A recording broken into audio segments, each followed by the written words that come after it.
할렐루야. 볼륨을 조금만 조정해 주세요.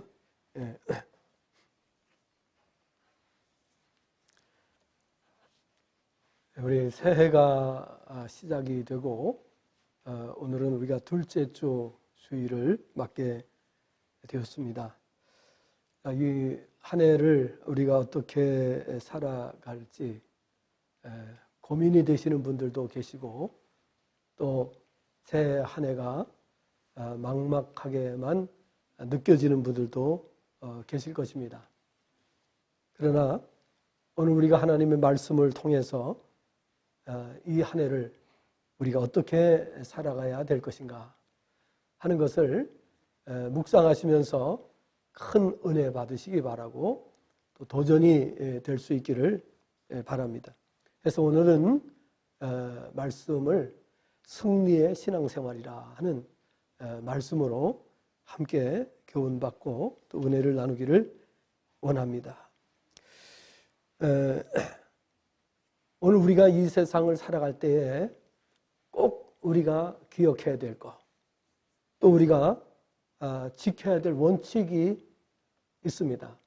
모든 세상에 사는 사람들 중에 불행한 사람들이 있습니다. 그들은 이 원칙을 지키지 않기 때문에 불행한 것입니다. 여러분, 감옥에 들어가는 사람들이 원칙을 지키고 감옥에 들어간 사람은 없습니다. 물론 억울하게 누명을 써서 들어간 사람도 있겠지만은 그런 사람들은 아주 극히 소수지만은 어쨌든 나중에 또 밝혀지게 되죠. 대부분 인생이 불행해지는 것은 이 원칙대로 살지 않는다. 원칙에서 벗어났기 때문이다 하는 것을 누구나 잘 알고 있는 내용일 것입니다.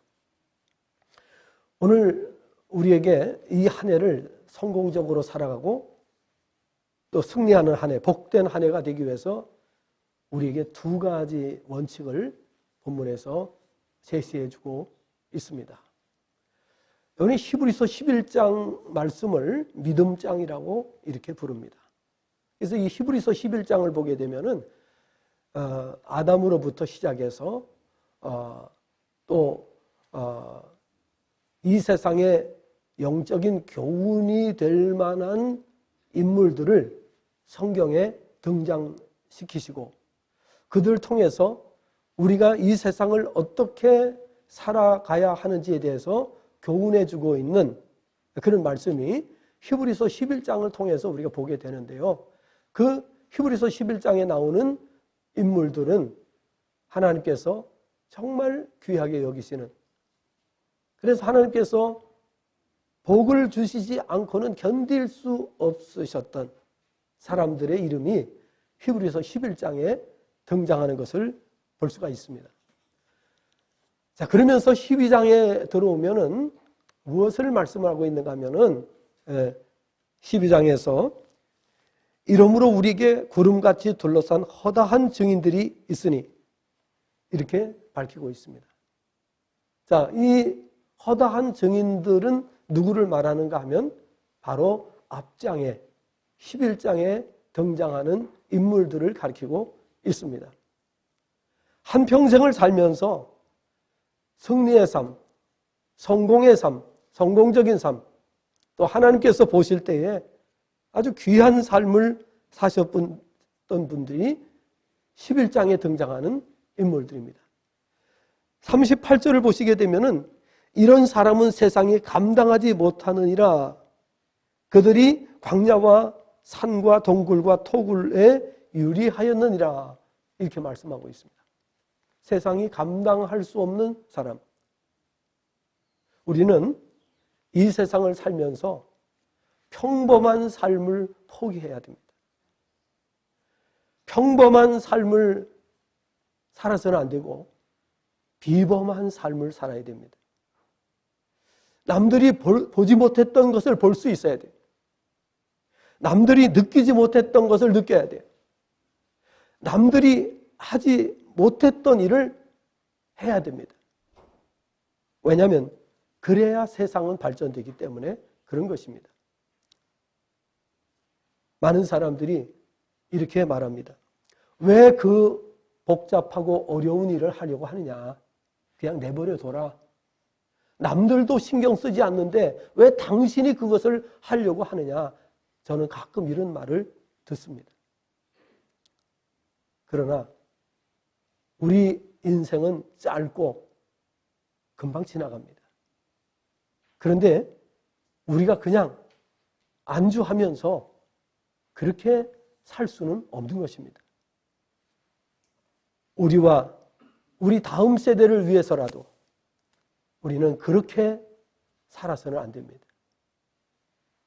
정말 우리가 하나님의 은혜로, 하나님의 능력으로 우리가 살아야 하지만은, 그러나 그 하나님의 은혜와 능력을 우리가 통해서 이 땅에 살아가는 동안에 정말 하나님의 위대한 일을 남기고 하나님의 작품으로 살다가 가야 될 줄로 압니다. 그래서 우리의 삶이 어떠한 삶이 되어야 하는가에 대해서 오늘 본문이 우리에게 주는 이 말씀의 교훈, 우리가 꼭 기억을 하시기를 바라는데요. 첫째는 어떻게 살아야 우리가 성공적인 삶, 여기서 세상이 말하는 성공 아닙니다. 그런 성공이 아니고 성경에서 말씀하고 있는 성공적인 삶은 어떻게 살 때에 가능하냐? 바로 1절에서 보여주시는 말씀에서는 우리에게 둘러싼 허다한 증인들, 믿음으로 살다 가신 분들, 믿음을 지키기 위해서 일평생 평범한 삶을 포기하고 비범한 삶을 살기 위해서 노력하고 애쓰셨던 분들을 가리킵니다. 바로 1절이 그 말씀입니다. 그래서 이 분들처럼 살라는 겁니다. 오늘 조금 전에 우리 영상을 보셨습니다마는 그 영상을 보면서 참으로 말할 수 없는 그 어렸을 때의 삶이 비참했고 어려웠던 삶을 살았지만은 하나님의 은혜로 이렇게 좋은 사람들을 만나게 되고 그리고 세계적인 인물로 성장하는 이러한 과정을 우리가 보셨고 또 이렇게 정말 행복한 가정을 꾸리고 두 다리를 쓰지 못하는 사람입니다. 그렇기 때문에 정상적인 학교를 갈 수가 없고 재활원에 입소해서 재활 훈련을 받고 이런 어린 소년이 성장해서 또 누군가가 소개를 해줘서 미국에 무료로 유학을 가게 됩니다. 그러면서 그의 인생은 달라지게 되었습니다. 여러분, 평범한 삶을 살고자 하는 사람들에게는 이런 기회를 하나님께서 허락지 않으십니다. 그러나 하나님의 뜻을 발견하고 정말 이 땅에 사는 동안에 내가 정말 어떻게 살아야 될지를 고민하고 그리고 비범한 자로 세상을 살기를, 그 비범한 삶을 살고자 하는 것은 나의 명예를 위해서가 아니라 나의 유익을 위해서가 아니라 하나님께서 나를 통해서 가지고 계시는 목적을 이루기 위한 삶, 이러한 삶을 사는 분들은 100% 성공적인 삶을 살게 됩니다. 그런데 누군가가 이러한 도전을 받게 하고 누군가가 그러한 길을 안내해 주는 분들이 필요합니다. 평범한 사람들 속에서는 이러한 것이 나올 수가 없습니다. 깨어있는 사람, 그리고 비전을 보는 사람, 하나님의 뜻을 깨닫는 사람들에 의해서 세상이 변화를 가져온 것을 볼 수가 있습니다. 여러분, 노아가 평범한 사람이었다면 산 꼭대기에 수천 미터 높은 상공에 방주를 만들겠습니까? 여러분, 어떻게 평범한 사람이 그러한 일을 할 수 있겠습니까? 보는 사람마다 다 비웃고 비난하는데 어떻게 그 일을 할 수 있겠습니까? 조금 전에 말씀드린 대로 많은 사람들이 그렇게 말합니다. 왜 그 힘든 일을 하려고 하느냐? 남들은 생각지도 않는 일을 왜 하려고 하느냐고 말합니다.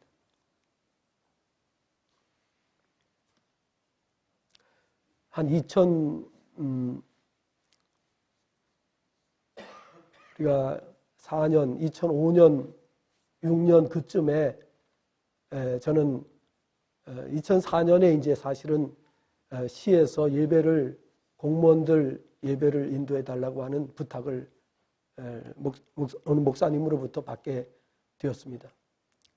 그리고 가서 예배를 인도하다 보니까 시청, 1청사, 2청사, 읍면동사무소 뛰어다니다 보니까요. 내 목회를 못 하겠는 거예요. 우리 교회 목회를 어떻게 그거 다 하면서 할 수가 있겠어요.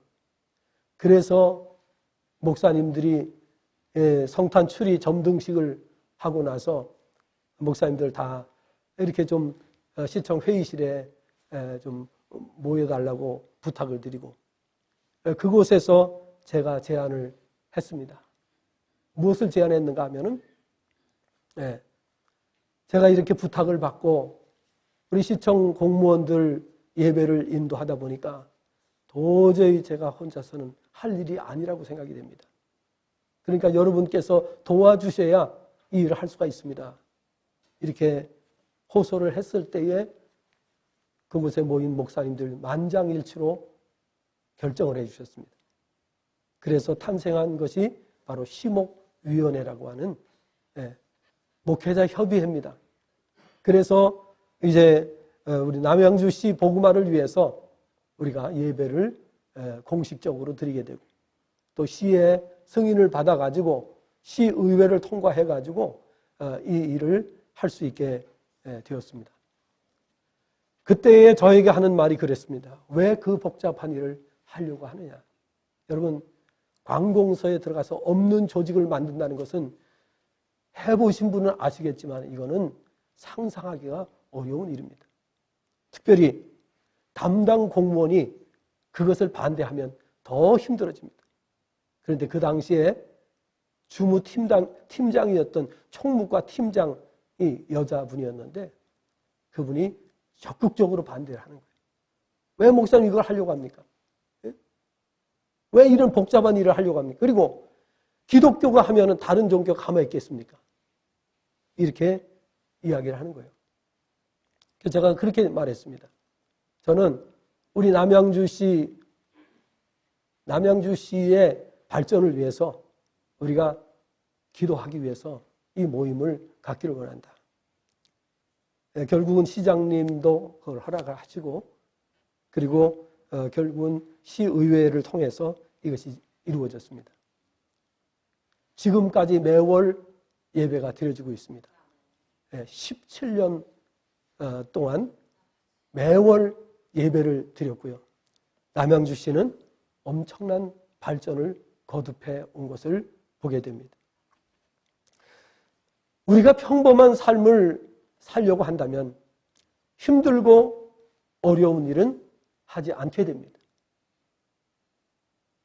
누군가 가지 않았던 길을 가려고 한다면 많은 장애물이 있는 건 기정사실입니다.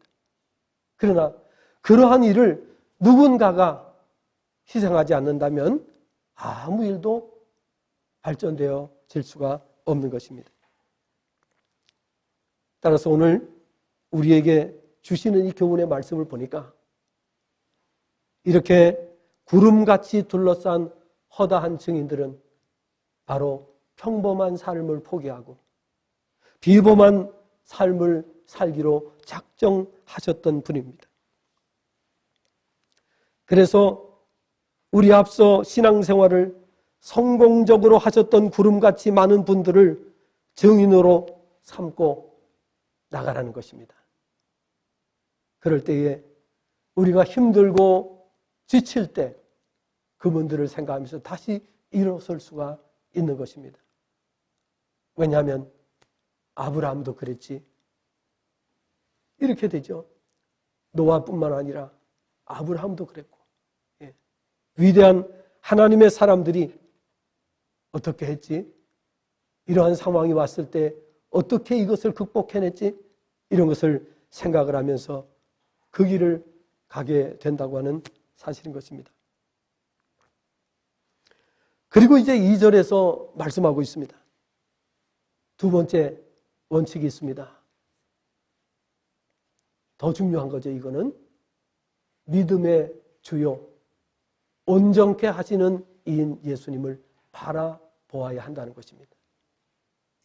신앙의 위대한 삶을 사셨던 분들의 그 삶을 바라보고 가기만 해도 우리가 정말 평범한 삶을 살지 않고 비범한 삶을 살게 되지만은, 그러나 문제는 뭐예요?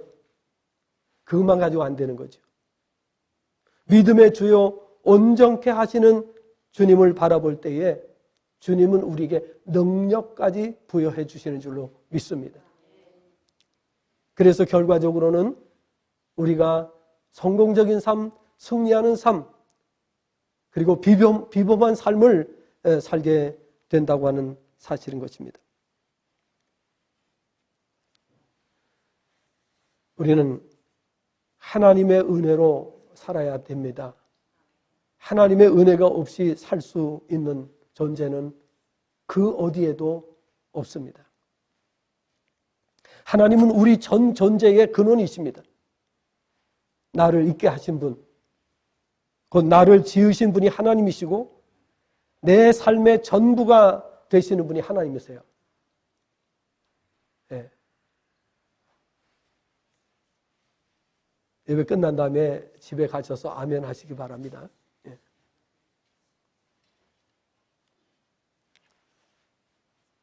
왜 하나님이 내 삶의 전부가 되시느냐? 하나님은 이 세상을 지으신 분이에요. 나를 지으신 분이에요. 나에게 생명을 주신 분이에요. 나에게 호흡을 주신 분이에요. 근데 어떤 분들은 아니 그런 것까지 다 하나님이 주시느냐고 이렇게 말합니다. 그런데 중환자실에 들어가서 호흡을 하지 못하고 산소 호흡기에 의지해서 연명하는 사람들은요, 하나님이 우리의 호흡을 주관하시는 분이 맞다고 그래요. 여러분, 좋은 말 할 때 아멘 하세요. 중환자실 들어가가지고 껄떡껄떡 하면서 그때 가서 호흡을 하나님이 주시는 거예요. 호흡을 하나님이 주시는 거예요. 이렇게 말하지 말고 건강할 때 하나님 찬양하시고 하나님 높여드리시고, 하나님이 내 생명을 주셨습니다. 하나님께서 내 호흡을 주셨습니다. 하나님께서 내 건강을 책임져 주십니다. 물질도, 기쁨도, 평안도, 만족도, 소망도, 행복도 하나님이 주십니다. 근데 어째 아멘이 없어요? 네? 하나님은 우리의 전부가 되십니다. 할렐루야. 모든 것을 우리에게 주시는 분이 하나님이세요. 성경은 말씀하고 있습니다. 국가의 흥망성쇠도 하나님 손에 달려있다.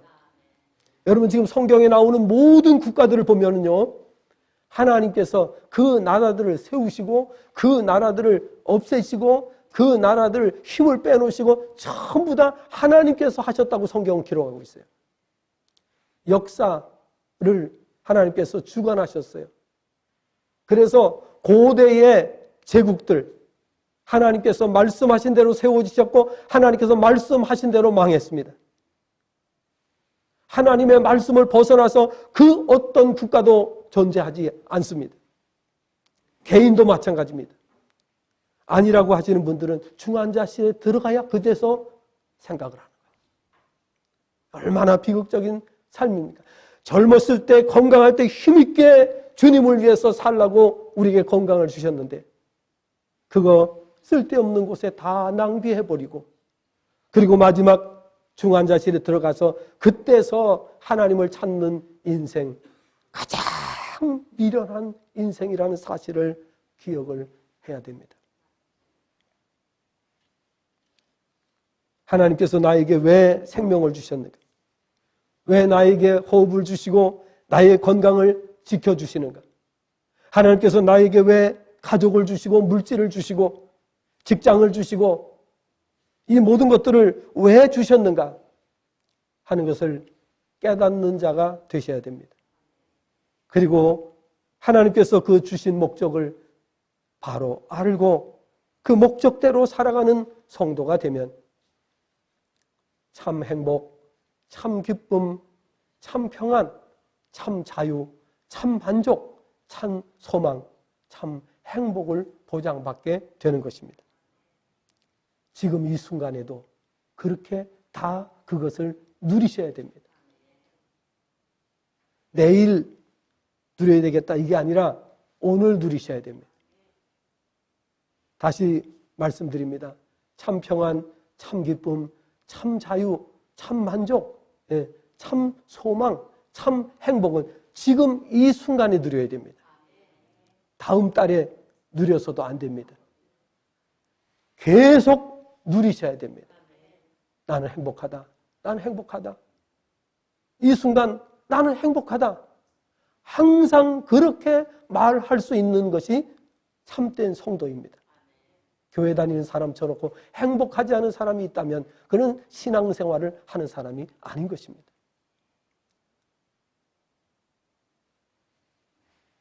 하나님을 믿는 사람이 여러분 부족함이 있을 수가 없습니다. 다윗은 그렇게 고백했습니다. 시편 23편 1절에서 여호와는 나의 목자시니 내게 부족함이 없으리로다 라고 고백했습니다. 이것이 바로 믿는, 하나님을 믿는 성도의 삶입니다. 그것은 다윗이니까 그렇고 우리는 그렇지 못하다. 성경은 결코 그렇게 말씀하신 적이 없습니다. 다윗을 믿는 하나님이 나의 하나님이라면 나 역시 다윗과 같이 고백하게 되는 줄로 믿습니다. 그래서 이 모든 것을 인도해 주는 책이 성경책입니다. 성경은 우리의 모든 삶을 바로 이렇게 깨닫게 해주는 거예요. 그리고 이 책을 깨닫도록 안내해 주는 분이 목회자입니다. 그래서 목회자는 너무도 중요한 거죠. 만약에 오늘 우리가 이 시간에 와서 말씀을 듣지 않고 한 주간을 생활하신다고 하면 여러분의 삶이 엉망이 될 수밖에 없습니다. 말씀을 듣고 우리의 생각을 정리하고 결단하고 그리고 우리가 계획을 세우고 진행할 때에 안정된 삶을 유지할 수가 있습니다. 생각해 보십시오. 참 평안, 참 기쁨, 참 자유, 참 만족, 참 소망, 참 행복이 있는데 어떻게 안정이 안 될 수가 있어요? 자기의 감정을 가지고 이성적인 생각을 가지고 살기 때문에 분노가 항상 치밀어 오르는 거예요. 항상 이 원한이 넘치고 있는 거예요. 그런데 하나님께 자신의 삶을 온전히 맡겨드리고 그 은혜 속에 살아가는 성도들은 항상 안정된 삶을 보장받게 되는 것입니다. 모든 것에 만족할 수 있도록 은혜를 주시는 거예요.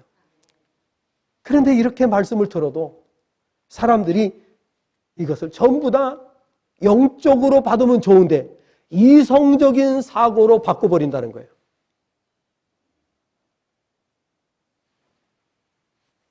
우리는 육적인 말이 들려와도 영적으로 그것을 바꿔서 들어야 되는데 어떤 사람들은요 영적인 말씀이 오는데 그것을 이성적인 사고로 바꿔버리는 거예요.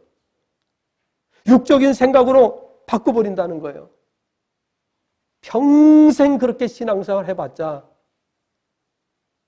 오늘 말씀드린 참 평안도 참 기쁨도 참 자유도 참 만족도 참 소망도 참 행복도 기대할 수가 없습니다. 좀 속된 말로 하면 그래서 그 모양 그 꼴로 사는 거예요. 오늘 이 시간이 기쁨이 넘치고 오늘 이 시간이 행복이 넘치고 정말 하나님의 놀라운 은혜를 깨닫는 그런 삶을 살아야 됨에도 말입니다. 그래서 오늘 말씀에서 이제 앞에서 말씀드린 대로 우리는 두 가지 원칙을 지키면서 사셔야 됩니다. 하나는 뭐라고 그랬습니까? 우리 앞에 구름처럼 허다한 증인들이 있어요. 어떤 분들이에요? 믿음을 지켰던, 끝까지 신앙을 지켰던 그 위대한 분들을 우리가 바라보면서, 그래서 우리가 간증을 자꾸 들어요. 그죠? 간증을 자꾸 듣는 이유는 뭐냐면은 신앙생활 어떻게 하니까 이렇게 하나님께서 나에게 은혜를 주셨다 하는 것에 대한 고백이 간증이잖아요. 예. 그래서 우리가 그 간증을 들음으로써 우리 신앙에 우리가 많은 도움을 받게 되고 또 우리가 신앙생활 유익을 얻게 되는 것이죠. 오늘 이 설교 한 편이 연약한 인생들에게 위로와 용기가 되고 또 소망이 되는 말씀이 되기를 바랍니다. 신앙생활을 성공적으로 하셨던 구름같이 많은 분들을 증인으로 삼고 신앙생활을 해야 합니다. 어떻게 그분은 신앙생활을 그렇게 승리하는 신앙생활을 할 수 있었을까? 어떻게 그렇게 성공적인 신앙생활을 할 수 있었을까 하는 것에 대해서 우리가 늘 생각을 해야 되는 것입니다. 본문은 우리 앞서 가신 신앙인들이 우리 신앙의 산 증인들이라고 말씀하고 있습니다. 원문 1절을 보면 죄 문제의 해결을 위해 다음과 같이 말씀합니다. 그러므로 역시 우리를 둘러싸고 있는 이렇게 많은 증인들의 구름을 가지고 있으니 우리가 모든 무거운 것과 쉽사리 함정에 빠뜨리는 죄를 스스로 벗어버리고 우리 앞에 놓여있는 경기를 인내로 달리자, 이렇게 번역이 됩니다. 죄는 인류를 불행하게 한 원인이 되었습니다. 죄는 인간의 발목을 잡아서 앞으로 전진할 수 없게 만들어 버립니다. 우리가 건전한 생각을 갖지 못하게 합니다. 죄는 우리의 앞길을 가로막습니다. 그래서 건전한 생각, 좋은 생각을 갖지 못하게 합니다. 오늘날 전 인류가 말할 수 없는 고통 속에 살아가고 있는 것은 바로 이러한 이유 때문입니다. 죄는 타락한 인간 속에 자리 잡고 있으면서 인류를 불행으로 몰아갑니다. 오늘 본문에서 죄를 가리켜 무거운 것, 곧 장애물과 함정에 잘 빠뜨리는 죄라고 밝히고 있습니다. 그러므로 사람은 누구나를 막론하고 죄에 빠지지 않도록 살아야 됩니다. 죄에 빠지면 신속하게 벗어나야 됩니다. 죄를 벗는 길은 예수 그리스도의 십자가의 보혈의 능력으로 가능합니다. 우리 인간의 노력으로는 할 수 없습니다. 우리가 애써서 죄를 벗어나려고 하고 죄를 멀리하려고 하지만 우리 인간의 불완전함과 연약함 때문에 그렇게 할 수가 없습니다. 그러면 하지 말라는 말입니까? 아닙니다. 하나님께서는 우리 인간의 의지로 죄를 이길 수 없기 때문에 성령을 보내주셨다고 말씀하고 있습니다. 성령의 능력으로 우리가 죄를 이길 수 있어요. 그래서 로마서 8장 12절 13절에 보니까 형제들아 우리가 빚진 자로 돼 육신에게 져서 육신대로 살 것이 아니라 육신대로 살면 반드시 죽을 것이로되 영으로서 몸의 행실을 죽이면 산다라고 말씀하고 있습니다. 성령으로 죄를 이길 수가 있어요. 우리 인간은 아무리 애쓰고 노력해도 우리의 인간의 의지를 가지고는 죄를 이길 수가 없어요. 하나님께서는 우리를 돕기 위해서 성령을 보내주셨어요. 그래서 성령의 감동, 감화, 위로, 성령의 또 인도하심을 따라서 우리가 살아갈 때에 비로소 죄를 우리가 이길 수가 있습니다.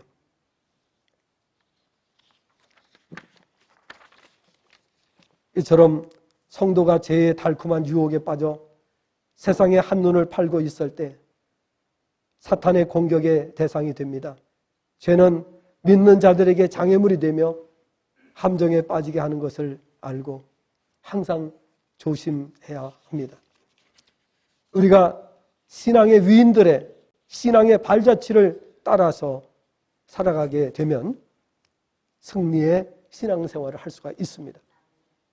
그래서 좋은 신앙 가졌던 분들, 위대한 신앙의 위인들, 우리 앞서 가셨던 그 많은 신앙의 위인들을 우리가 잘 보시고 바라보시고 살아가셔야 됩니다. 두 번째 우리가 바라보실 것은 믿음의 주요 온전케 하시는 주님을 바라볼 때에 우리가 세상을 승리하는 삶을 살아갈 수가 있습니다. 이 원문 번역을 우리가 또 해드려야 되는데요. 이 원문 번역을 보면 이렇게 됩니다. 예수를 그 믿음의 창시자로, 창시자이며 완성자로 주시할지니 그분께서는 그 앞에 놓여진 기쁨 대신에 부끄러움의 십자가를 대수롭지 않게 생각하시면서 참으셨고 하나님의 보좌의 오른편에 앉으셨다. 이렇게 번역이 됩니다. 여기 예수님을 표현을 어떻게 표현하고 있는가 하면은 예수님은 우리 믿음의 창시자이시며 완성자라고 번역이 됩니다. 주님은 우리에게 믿음을 주시는 분입니다. 세상에서 사역을 하신 것도 우리에게 믿음을 주시기 위한 것이었습니다. 병을 고치시고 귀신을 쫓아내시고 죽은 자를 살리심으로 그것을 듣고 볼 때에 믿음이 생기게 하시고 구원을 받도록 하셨습니다. 성경의 여러 곳에서 이런 사실을 증거하고 있습니다. 마가복음 5장 36절에 예수님께서는 딸의 죽음의 소식을 접하고 두려워하는 백부장 야이로에게 이렇게 말씀하십니다. 두려워 말고 믿기만 하라. 여러분, 죽음을 맞닥뜨린 사람들이 두려워하지 않을 수 있습니까? 정상적인 이성을 가진 사람이라면 앞에 죽음을 두고 두려워하지 않을 자가 있겠습니까? 그런데 예수님께서는 두려워 말라. 죽음을 보면서도 두려워하지 말라고 말씀하시는 분이 주님이세요. 실패를 경험한 사람에게 두려워하지 말고 나를 바라보라고 말씀하시는 분이 주님이세요.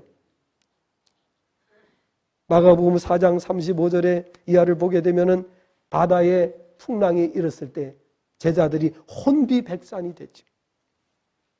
그때 예수님께서 뭐라고 하셨습니까? 믿음이 적은 자들아, 왜 두려워하느냐?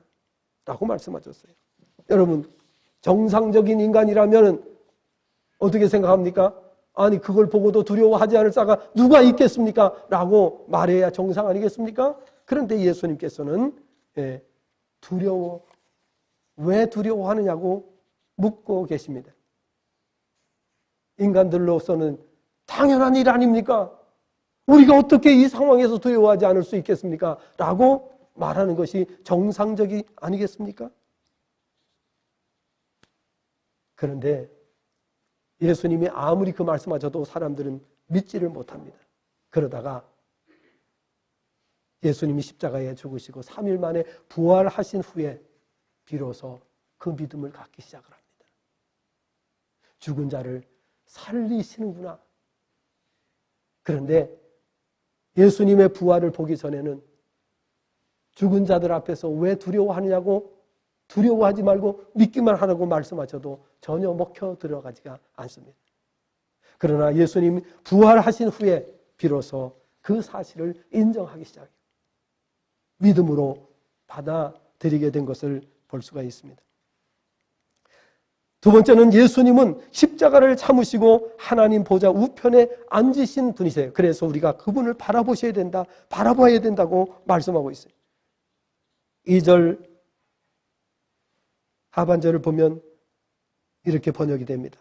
그분께서는 그 앞에 놓여진 기쁨 대신에 부끄러움의 십자가를 대수롭지 않게 생각하시면서 참으셨고 하나님의 보좌의 우편에 앉으셨다. 예수님은 골로새 2장 14절 15절 보니까 십자가로 승리하셨다 그랬어요. 십자가로 승리하셨다. 십자가로 악한 원수 마귀를 제어하시고 승리하셨습니다. 골로새 3장 1절부터 4절에서는 그러므로 너희가 그리스도와 함께 살리심을 받았으면 위의 것을 찾으라. 거기는 그리스도께서 하나님 우편에 앉아 계시느니라. 위의 것을 생각하고 땅의 것을 생각하지 말라. 이는 너희가 죽었고 너희 생명이 그리스도와 함께 하나님 안에 감추어졌습니다. 우리 생명이신 그리스도께서 나타나실 그때 너희도 그와 함께 영광 중에 나타나리라. 예수님은 두려워하는 제자들을 향해서 이렇게 말씀하셨습니다. 세상에서는 너희가 환난을 당하나 담대하라. 내가 세상을 이기었노라 라고 말씀하셨습니다. 주님을 믿는 사람은 영원히 주님의 영광을 보게 됩니다. 주님을 믿는 하나님의 자녀들은 주님 재림 후에 1000년 동안 왕노릇하게 되며 그 후에 영원한 나라에서 세세토록 왕노릇하게 된다고 요한계시록 20장에도 말씀하고 요한계시록 22장 5절에서 말씀하고 있습니다. 한 가지 더 말씀드리면 왜 우리가 예수님을 바라보아야 되느냐? 지치지 않고 지침을 당하지 않으며, 원문에 그렇게 번역이 됩니다. 지침을 당하지 않으며 영혼이 병들지 않기 때문이라고 말씀하고 있습니다. 여러분, 우리가 신앙생활 하시다 보면 힘들 때가 많이 있습니다. 또 억울할 때도 많고, 그렇지 않습니까? 그런데 예수님을 바라보면 지치지 않게 된다는 거예요. 예수님을 바라보면 영혼이 병들지 않는다고 오늘 본문은 말씀하고 있어요. 세상에 그 무엇이 우리로 하여금 이처럼 용기를 줄 수가 있습니까? 이처럼 담대한 삶을 살 수 있게 할 수 있습니까? 그것은 바로 예수님의 십자가 사건입니다. 예수님의 십자가는 타락한 인간이 짊어져야 할 모든 불행과 저주를 담당하셨습니다. 더 이상 우리가 그 고통과 그 어려운 일들을 감당하지 않아도 될 수 있도록 주님께서 우리를 대신해서 짊어지셨습니다. 우리의 질병도 짊어지셨습니다. 그래서 병이 고쳐지는 거예요. 우리의 저주도 이미 해결해 주셨다고 했습니다. 우리의 불행도 끝내 주셨다고 하셨습니다. 그런데 왜 우리가 불행을 겪고 있습니까? 왜 우리가 저주를 당하고 있습니까? 왜 우리가 질병 속에서 고통을 당하고 있습니까? 그래서 믿음이 필요한 겁니다. 주님을 믿을 때 주님께서 내 믿음대로 되리라고 말씀하셨습니다. 역시나 그게 답이에요. 믿음대로 하나님 이루어 주셔요. 무엇이든지. 그게 사실입니다. 우리는 2024년 한 해를 하나님께로부터 선물로 받았습니다. 금년 한 해도 승리하시려면 어찌해야 한단 말입니까? 우리 앞에 역사 속에 수천 년 역사 속에 믿음을 지켰던 위대한 신앙의 위인들을 바라보시기를 바랍니다. 그런데 그것만으로는 안 됩니다. 그래서 믿음의 주요 온전하신 주님, 아까 뭐라고 말씀을 드렸습니까? 예수님은 믿음의 창시자이시며 믿음의 완성자라고 되어 있습니다. 원문이 그렇게 번역이 됩니다. 그러므로 주님을 바라보시면 이 한 해도 넉넉히 승리하게 될 줄로 믿습니다. 바울 사도는 로마서 8장 31절 32절에서 이렇게 역설하고 있습니다. 만일 하나님이 우리를 위하시면 누가 우리를 대적하리요? 자기 아들을 아끼지 아니하시고 내어주신 이가 그 아들과 함께 모든 것을 주시지 않겠느냐. 할렐루야.